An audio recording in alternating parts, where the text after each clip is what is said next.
One of the big things in this industry right now is driver detention and driver detention pay. The way the rules are written kind of screws the driver.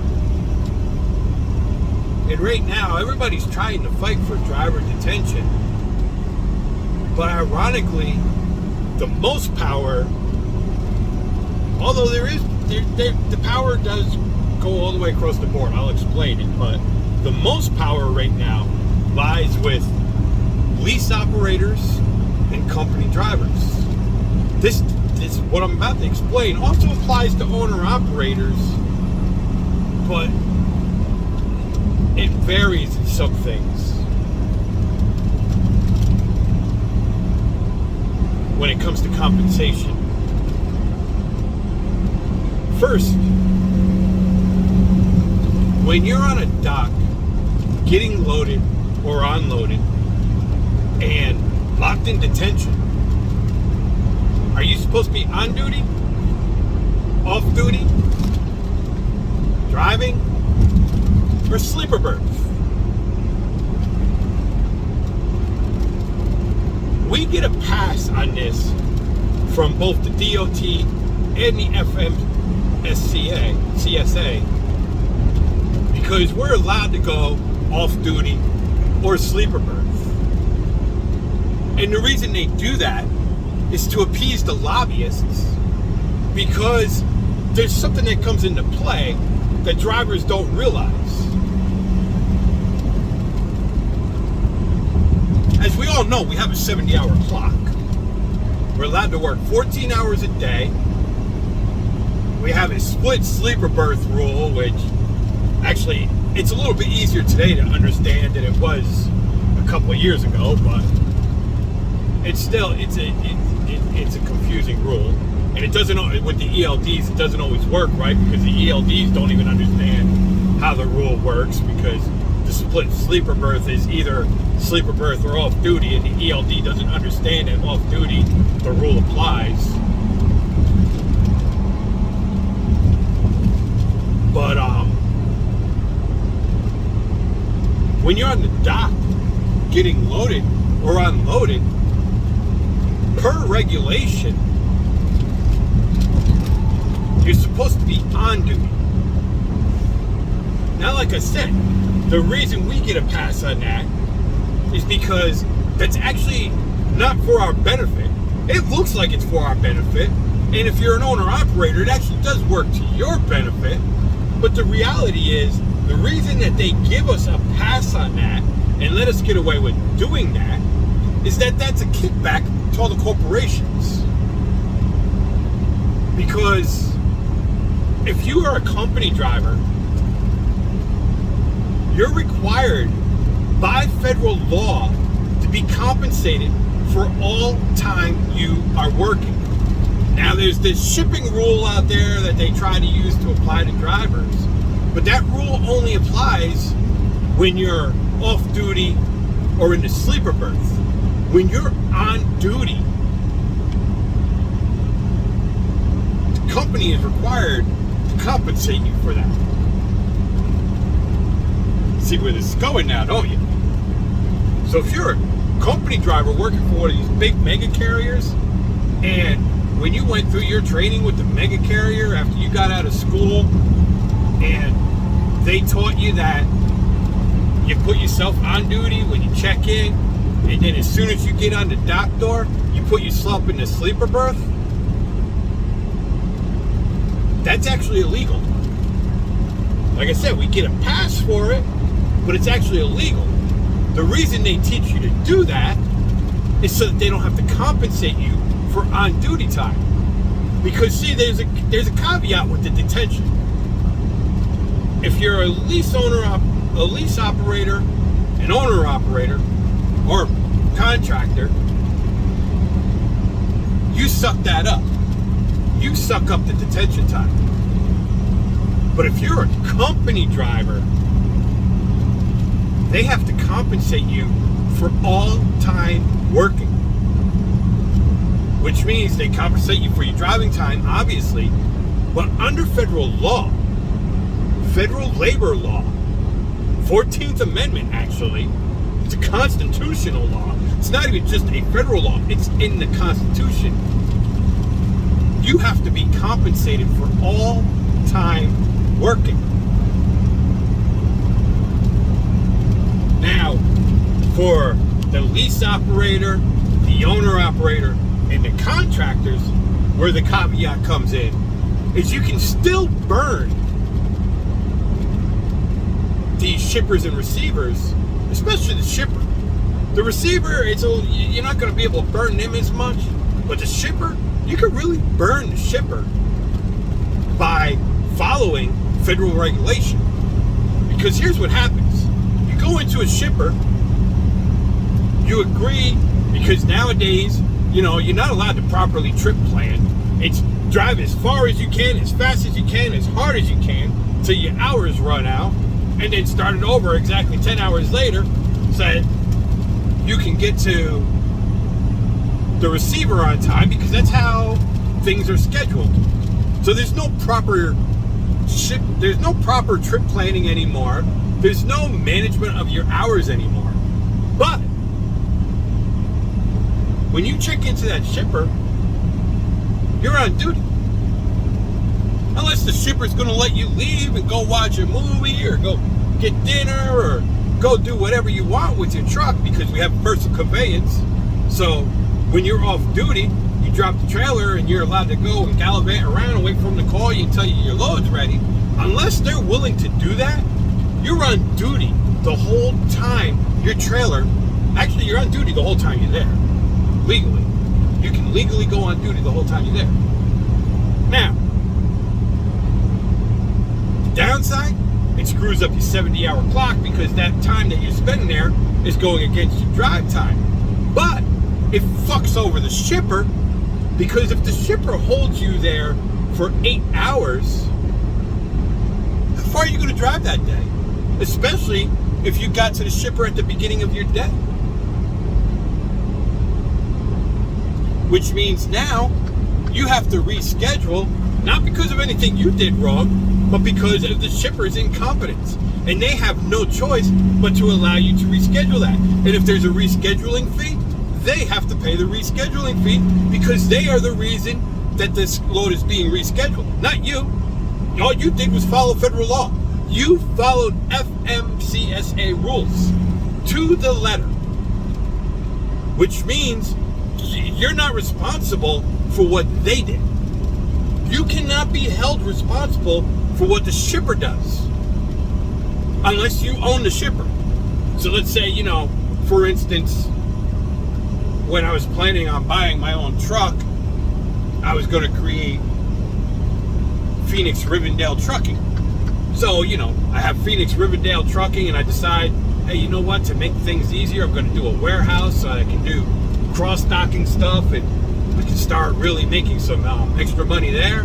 So I open up a warehouse, and Phoenix Rivendell Warehouse. In that case, if something goes wrong, and then I'm completely liable. But that's the only instant. I need to own the shipper to be responsible for what the shipper does. And if you're only following FMCSA rules, they can't hold you liable. They can't. By law, they cannot hold you liable for their incompetence. If you put yourself off duty, then it becomes a different situation. Because now, you got there, you started your day at 8 in the morning, you got there at 12 in the afternoon, they held you up till 8 at night. Now your split sleeper came in, but because you were up all day, you're expected by the shipper to just drive all night with no sleep. And ironically, because the way the FMCSA wrote the rules to benefit the corporations, the rules say, yeah, there's no reason you can't do that. It doesn't matter that you got up at 6 o'clock in the morning, started your day at 8 o'clock in the morning, and were up all day, and like a normal person, you can't just say, up, sleep, and turn the lights off. Most people can't do that. Almost 100% of people cannot do that. They need to be up for, 12 hours before they can actually even take a nap. Most people. But the rules are written in a way to benefit the corporation. But when you understand how the rules are written to benefit the corporation, you can also use them rules against the corporations that are fucking everybody over.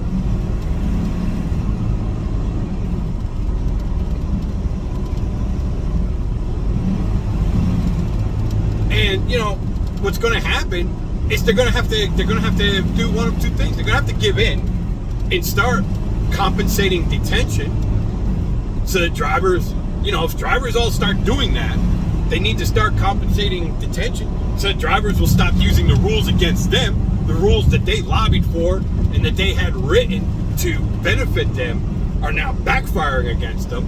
And the only way to get the rules to stop backfiring against them is to compensate drivers. They have no choice. The other option is that, they say, well, you drop the trailer and go take some time off. And they let you leave the property, which means you don't have to sit on the property for 8 hours about to piss your pants or forced to piss in a bottle like some animal because they refuse to let you use the restroom, or sit there starving because you're not allowed to go get something to eat. All that changes now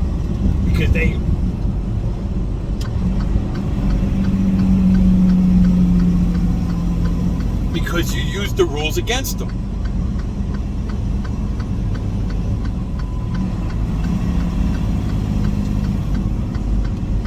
That's why knowing the rules are so important.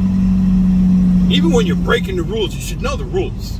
Because if you know the rules, and you know how the rules work, and you know why the rules are benefiting people, then you know how to use the rules to your advantage. And the on-duty rule is one you can really use to your advantage, especially the company drivers. Like I said, the company drivers, you need to understand federal law. You're required to be compensated for your time by your employer. They don't want to pay detention time. FMCSA rules say you're supposed to be on duty. Put yourself on duty. Fuck over the mega companies. You start burning the mega companies. The mega companies are going to say, well, now what are we supposed to do? We can't, because they can't fire you. What are they going to fire you for?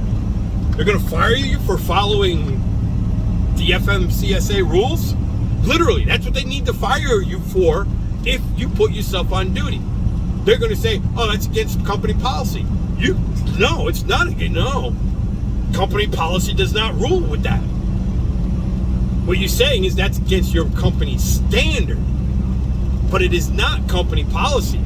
No company will officially put in their policy, violate federal rules. If they tell you that's in their company policy, then they have a bigger problem, because now you turn that over to the FMCSA too. They don't want to compensate me for my time that I was on duty, and on top of that, they're firing me for following the federal rules.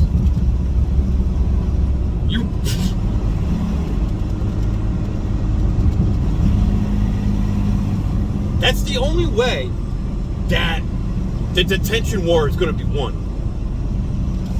If drivers all just, and it doesn't matter if you're a union driver, company driver, lease operator, owner operator, you can get away with doing it. And ironically, if you're a lease operator and an owner operator, you can use it to your advantage, especially if you're an owner operator. If you're a lease operator, you need to have your lease under an LLC. If you have your lease under an LLC, then you're an employee of the LLC, which means you can use the LLC to compensate you for your detention time, which becomes a tax write-off for your company, but you still have to pay your part of the taxes of it as a wage. But that's fine, because you can make that work to your advantage still anyway. That's not an issue. If you're an owner-operator, you put your company, your trucking company name in the name of your spouse or a trusted family member, and then you still compensate yourself for the time that you're in detention because you're on duty, and that's a tax write-off for your company. So there are ways to use it to your advantage because you're not going to be completely burnt. I mean, let's say, what's a realistic, I make 50 cents a mile. When the truck is moving down the highway, I'm making a minimum of $30 an hour. To compensate myself $30 an hour through my LLC or through my company and write it off on taxes? It's legal. Wages are tax deductible. That's completely tax deductible. And if you have your company set up as an LLC, you're an employee of your company, which means all your pay is a tax deduction.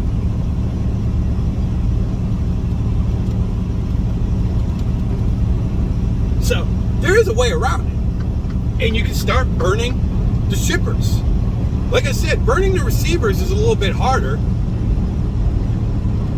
The thing that it does do by being on duty at the receiver is there's an electronic paper trail that the FMCSA can't avoid. It's there. So the FMCSA still can't avoid it. It's there. There's a paper trail there that's just glaring.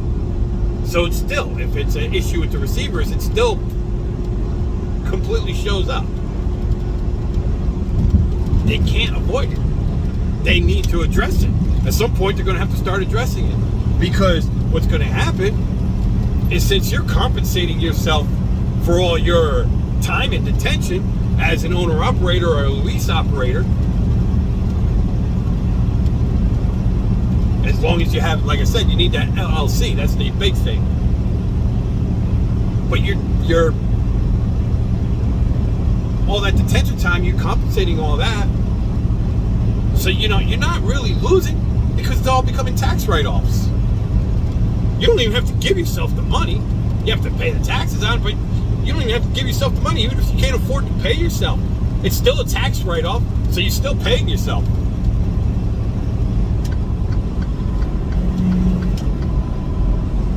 So, and it needs to be something reasonable. So, like I said, 50 cents a mile, 60 miles an hour, that's $30 an hour. They can't say that's unreasonable. That's what I make, $30 an hour.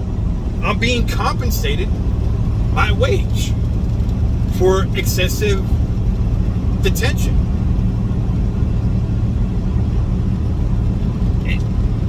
The IRS can't argue it. They'll try to argue it, but they really can't, because it's reasonable compensation. Now, if you tried compensating yourself $100 an hour, obviously your truck's not moving 200 miles an hour, or your truck's not even moving 100 miles an hour. I mean, even if you wanted to argue you're making $1 an hour, most speed limits are 70 miles an hour, or depending on the area where you're in, you need to be. That's why the 30 is a perfect number, because it averages out nationwide. It becomes a nationwide average. That's the importance to that. 25 to $30 an hour would be your nationwide average, because on average nationwide, following the speed limit, doing everything legally, your average speed from Washington, D.C. to Oakland, California would be around 60 miles an hour. That's why you use 30. It's a legitimate, arguable rate. And that will protect you when it comes to the IRS asking questions. It's a reasonable rate. It's not unreasonable.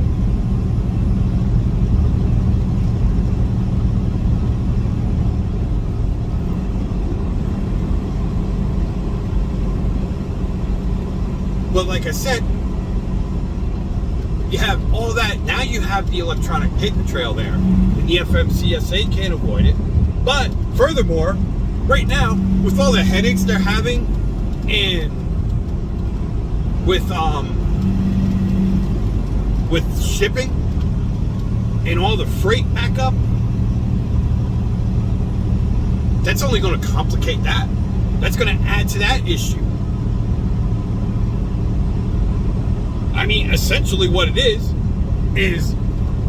when you talk about doing a trucker strike and you realize that there's people out there that can't afford to do this trucker strike because, you know, for whatever, like me, for instance, I mean, I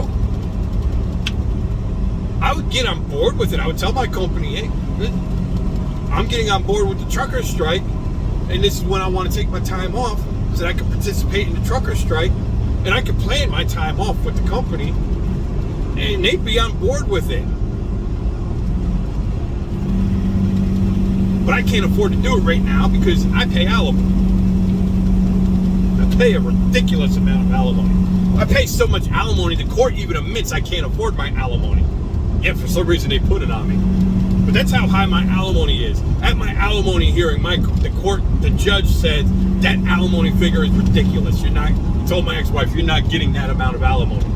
Yes, she got that amount of alimony. Have no understanding or reasoning behind why, but even the court admitted at our alimony hearing that it was an unrealistic figure. So I can't afford to participate in the workers' strike on that side. But as a contractor, I could do the on-duty trick, and I can compensate myself because I'm a contractor. So I need to compensate myself for my time. And then I just write it off with taxes.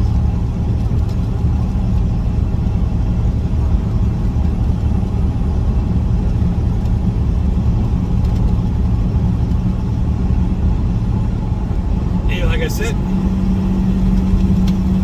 there's your nationwide trucker strike as well. You're covering all kinds of things here. You're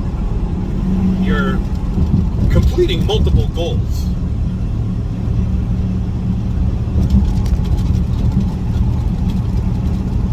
And for company drivers, you cannot be fired for following FMCSA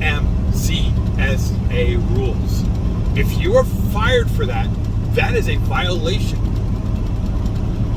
That is a violation by the company. And that's not just a little violation.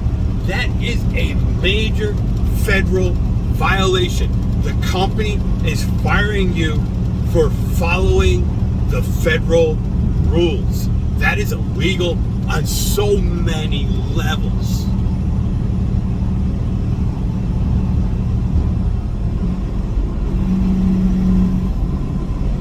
Just think about it.